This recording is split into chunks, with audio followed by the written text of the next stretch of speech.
What does it take to turn human suffering into a deliberate system of warfare? It demands a mind that sees people not as souls, but as variables in an equation.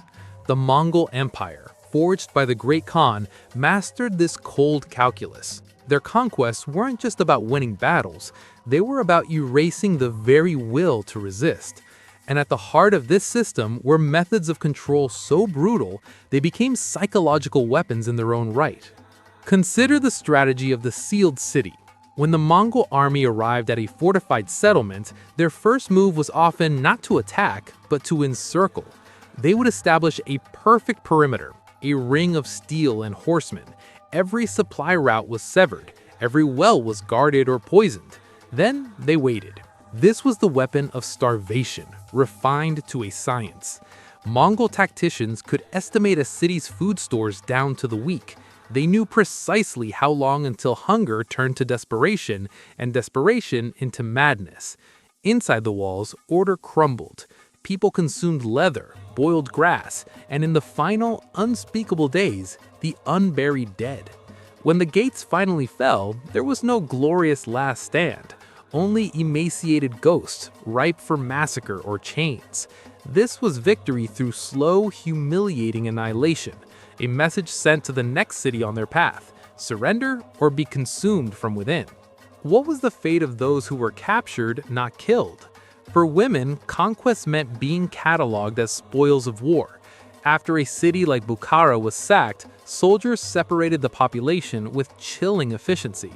Noble women might be taken as concubines for commanders, a living trophy that erased a defeated ruler's legacy. Others were distributed to troops, forced into servitude, or sold into slavery across the vast empire. Beauty became a sentence, not a blessing. Their identities were stripped away, their lives repurposed for the engine of expansion.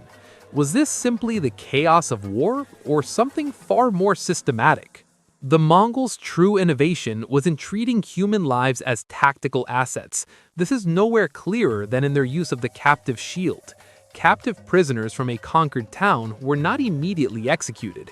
Instead, they were forced to march ahead of Mongol warriors toward the next enemy stronghold. Their purpose? To absorb arrow volleys, to exhaust enemy supplies, and to sow paralyzing moral confusion on the walls.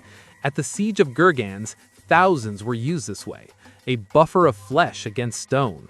If they survived the assault, their utility was often spent, and they were disposed of. The message was calculated terror: surrender or watch your own people die by your hand. But for those who betrayed the Khan's trust, a special symbolic fate awaited. The ultimate penalty for treason was to be bound and dragged behind galloping horses. This was a public, gruesome end reserved for defectors or rebellious governors.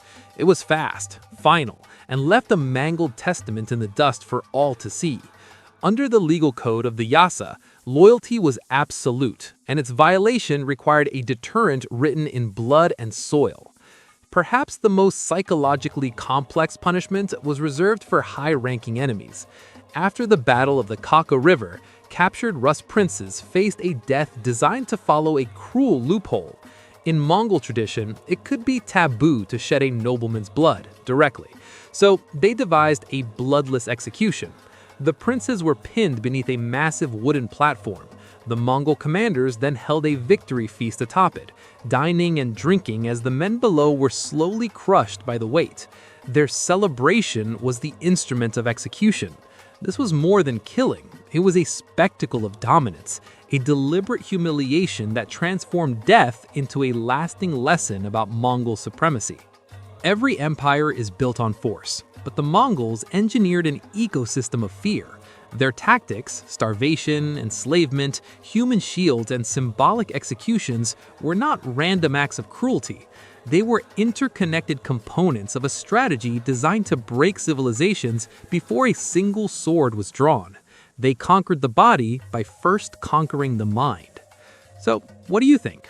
Did these methods of absolute control pave the way for history's largest land empire? Let us know in the comments. And if you want to explore more stories where strategy meets brutality, be sure to like this video and subscribe to Winds of Thought.